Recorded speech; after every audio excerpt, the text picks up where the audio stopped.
où les suites d'une diarrhée n'ont jamais été aussi élevées. Dans le cas des attaques sur les centres de santé, on sait très bien l'effet que ça peut avoir non seulement sur le centre de santé et le personnel qui y travaille, mais aussi pour toute la population qui dépend du centre de santé. Préoccupation que nous allons continuer d'engager dans notre dialogue bilatéral avec les parties en essayant de trouver des solutions tant pratiques, légales et ainsi de suite.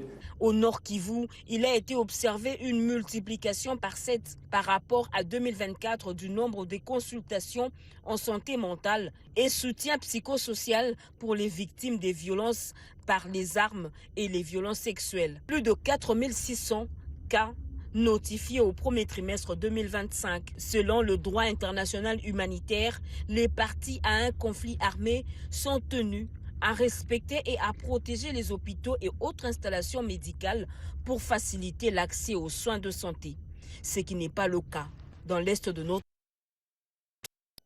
Avec une enveloppe de 50 millions d'euros, le projet Boma Ville Durable aura atteint sa vitesse de croisière. Le gouverneur de la province du Congo central, Grace Moussouangui Bilolo, a échangé avec l'ambassadeur de France sur la réalisation de ce grand projet. Images et commentaires. C'est un tête-à-tête fructueux que le gouverneur du Congo central, Grace Bilolo, a eu mardi 17 juin dans son cabinet de travail à Matadi, chef-lieu de la province, avec l'ambassadeur de France en RDC, Rémi Maréchaux, pour évaluer l'évolution du grand projet Boma Ville Durable pour lequel le Français a séjourné dans la province. Avec le gouverneur Bilolo, il était question de lui faire part de la formation des compétences locales au profit de projets locaux à privilégier. Le lancement de ce projet Ville Durable à Boma, qui est un gros projet de 50 millions d'euros. Mais nous étions hier sur le site d'Inga. C'est très important pour la province du Congo central, mais pour la RDC et même pour tout le continent africain. Donc nous sommes très engagés aux côtés de la Banque mondiale pour que ce projet aboutisse enfin. Ce qui est très important, c'est que les habitants du Congo central commencent à ressentir directement les bénéfices du projet avant que Inga soit terminé. Et ce qui est très important pour nous aussi, c'est d'anticiper et de former en amont toutes les compétences qui seront requises pour la conduite de ces travaux, pour que ce soit des Congolais qui mettent en œuvre un projet congolais. Tout le travail qu'on fait de désenclavement rural, parce que le potentiel agricole de la province est évident. Nous avons discuté également de formation, éducation primaire, vu que dans la province du Congo central, la France, à travers l'Agence française de développement, construit presque 800 salles de classe, plus un institut de formation des maîtres. Des échanges empreints de la volonté de développer la province par les entités territoriales. Le gouverneur de province s'en réjouit et salue l'action. Je tiens d'abord à remercier M. l'ambassadeur pour l'intérêt qu'il accorde à notre province. Aussi remercier l'agence française AFD pour le projet Boma Ville Durable. C'est quelque chose de très positif parce qu'on est plusieurs provinces, mais cet intérêt accordé à la province du Congo central, ça nous va droit au cœur. C'est un projet qui va relancer la ville de Boma. Et aussi, c'est la formation qui m'intéresse le plus parce que le projet ne s'arrête pas à construire, mais c'est aussi pour former le jeune. Parce que, comme vous le savez, la province du Congo central est appelée à beaucoup de grandes choses. Il y a le port à nom profonde qui arrive, il y a le projet Grand Inga qui arrive. Et si nous avons cette expertise de jeunes déjà formés, je pense qu'on est déjà prêt pour tous ces grands projets. Boma Ville Durable, beaucoup d'autres projets d'axes de développement stratégiques sont donc pris en compte. Le vice-gouverneur du Nord Kivu était en mission d'inspection en territoire de Béni sur l'axe Mbao-Kamango. La route vers les villages Nobili dans la chefferie des Watalingue est ouverte. Regardez.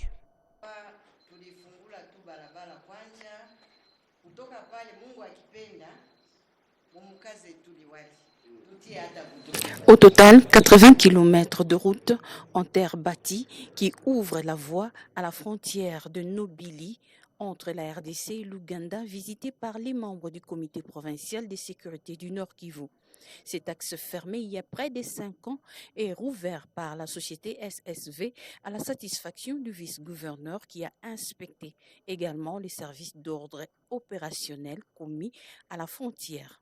Nous voulons quand même nous enquérir nous-mêmes de la situation, de l'état de l'avancement des travaux, parce que bientôt nous allons recevoir cette route pour désenclaver la chefferie de Watalingue et en même temps désengorger aussi Kassindi. Le commissaire divisionnaire, Louis Segon Karawa, vice-gouverneur de la province, a échangé également avec différentes couches de la population en chefferie de Watalinga. La valorisation du franc congolais, la lutte contre la fraude douanière et les tracasseries, l'électrification de la chefferie de Watalinga ont été les grandes demandes de la population.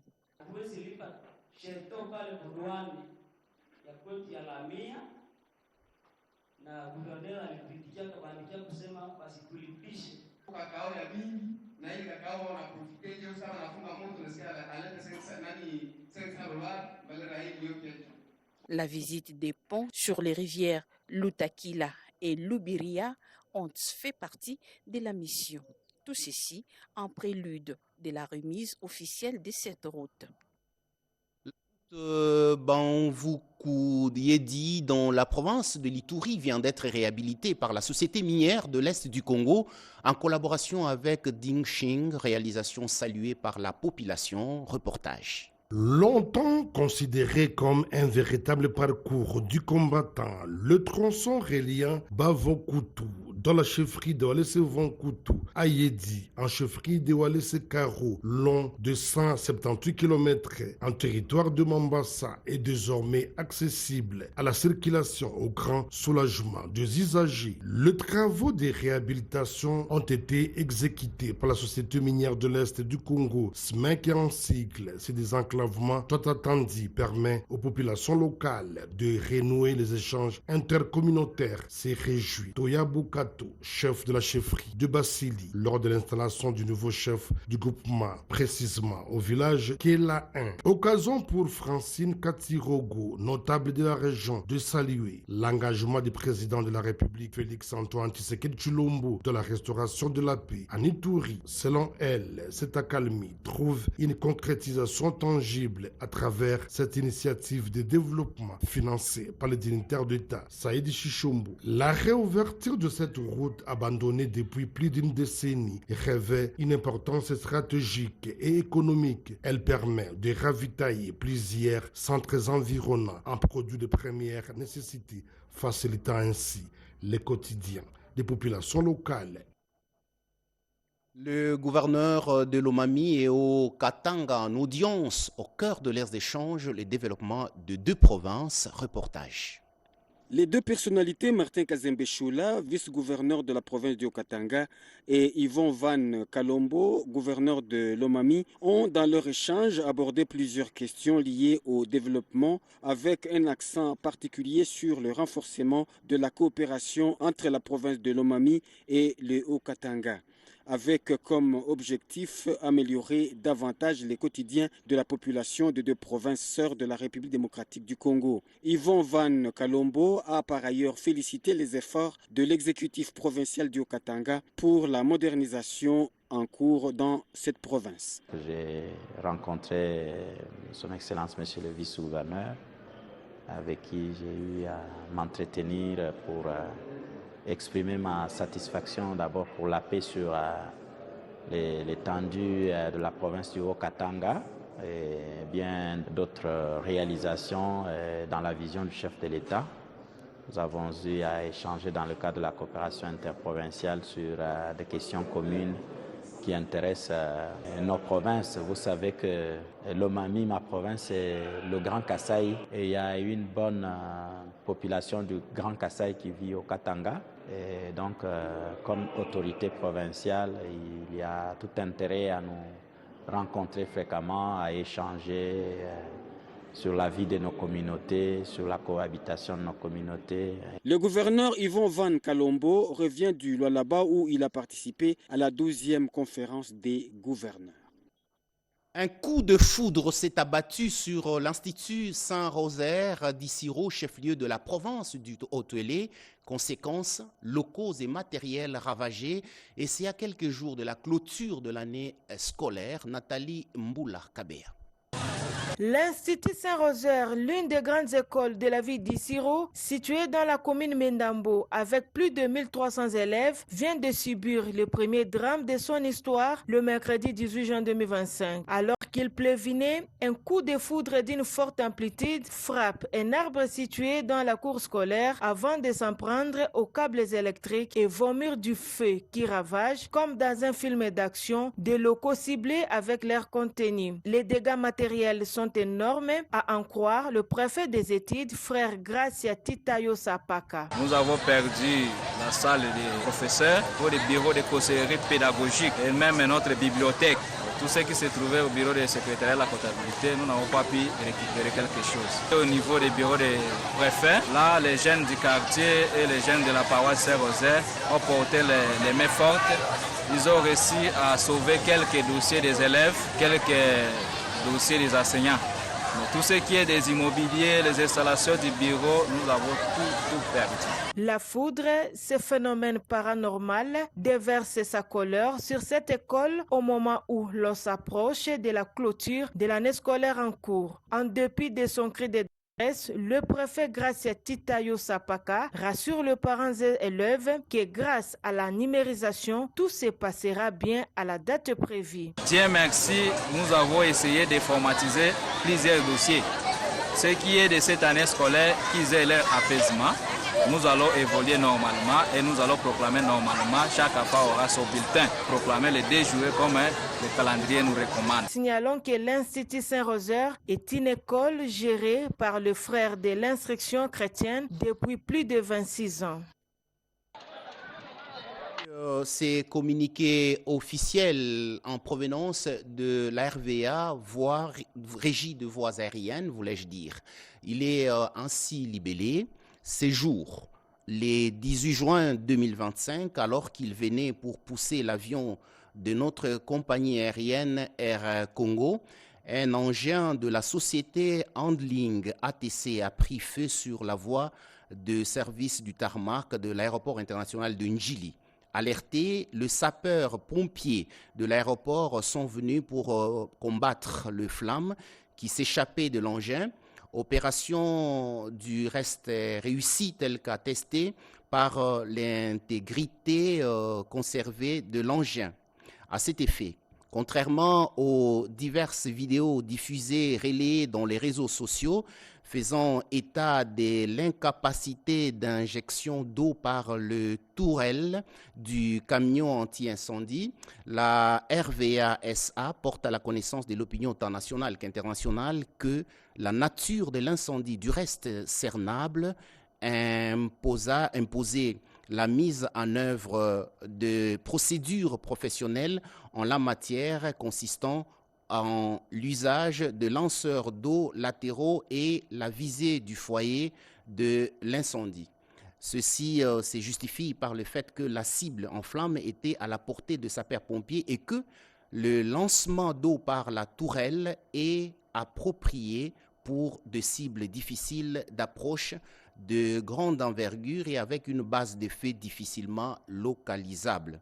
Pour ce faire, la Régie des voies aériennes SA, tout en garantissant les niveaux de protection OACI exigés par la catégorie de l'aéroport international de Njili, rassure ses nombreux usagers, passagers et compagnons aériennes y opérant de sa capacité à continuer de maintenir les conditions d'exploitation normales des aéroports de la République démocratique du Congo en général et celles de l'aéroport international d'Njili en particulier et, le cas échéant, de leur assurer les conditions de sécurité contre tout incendie de n'importe quelle origine et c'est grâce à ces camions anti-incendie en état et dotés de réserves réglementaires d'eau et d'amulseurs pouvant faire efficacement face à des incendies qui surviendraient même sur de gros porteurs de la taille du Boeing 747. Fait à Kinshasa le 18 juin 2025, c'est communiqué et signé Ngoma Mbaki Léonard. Le PAM, Programme alimentaire mondial, et la FAO, Organisation des Nations Unies pour l'alimentation et l'agriculture, ont conjointement organisé un atelier auquel prennent part le chef des divisions provinciales de l'administration et responsable des ONG dans la province du Sud-Ubangui. Regardez. À Gemena, dans le Sud-Ubangui, la salle de réunion de l'hôtel Épervier a servi de cadre à 2 ateliers successifs organisés conjointement par PAM FAO, avec un financement norvégien. Rehaussé de la présence de la ministre provinciale du genre, famille et enfants, Madame Marie-Thérèse Tontois, avec la participation de quelques chefs de division de l'administration publique, dont ceux des affaires sociales et du genre, et certains responsables des ONG, le premier atelier a porté sur la consultation communautaire et analyse des conflits et risques de sensibilité aux conflits pour le programme conjoint PAM-FAO de renforcement de la résilience et des moyens de sensibilité dans les territoires de Libengé et de Gemena. C'est M. Blanchard Asengo Mabia du PAM Guadeloupe qui en était le facilitateur. Après le brillant exposé suivi des questions et réponses pour une bonne compréhension, les participants se sont répartis en groupes de travail pour ressortir quelques résolutions et formuler des recommandations.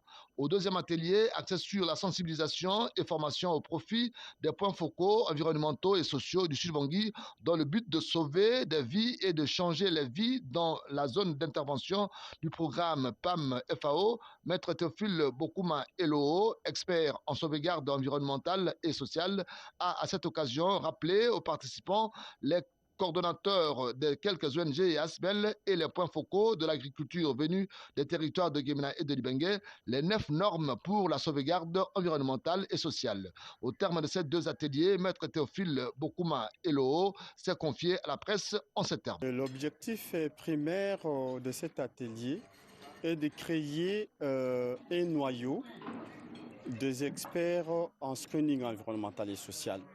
Comme vous le savez, avant de procéder à une étude d'impact environnemental et social, on commence d'abord par le screening environnemental et social. Mais on a autant de screening environnemental et social à réaliser.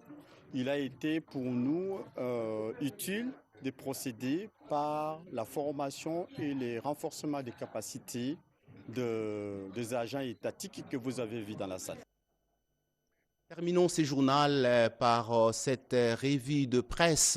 La guerre d'agression imposée à la République démocratique du Congo par le Rwanda, les mesures prises pour la sortie de crise sont autant de sujets sélectionnés par Jean-Pierre Ndolo Demazou. Regardez.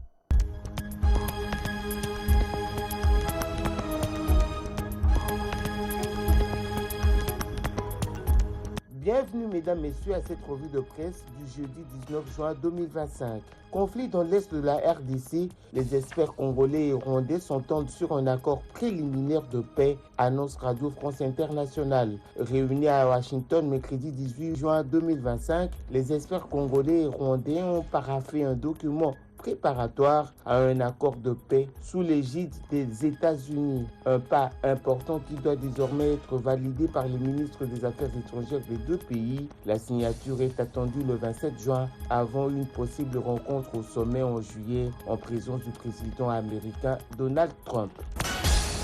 Déportation forcée vers le Rwanda, Human Rights Watch accuse l'AFC M23 et Kigali de crimes de guerre en RDC, constate info27.cd. Human Rights Watch dénonce dans un rapport publié mercredi 18 juin 2025 la déportation d'au moins 1500 civils congolais vers le Rwanda par les terroristes de l'AFC M23 soutenus par Kigali. L'ONG qualifie ces actes de violation grave du droit international humanitaire, notamment des conventions de Genève de 1949, impliquant également le démantèlement de camps des déplacés et l'appui logistique du Rwanda. Le gouvernement congolais accuse de son côté Kigali de manipuler le flux migratoire pour occuper les territoires conquis. Plus de 700 000 enfants affectés par les conflits armés en Ituri, affirmation de la société civile relayée par la Référence Plus.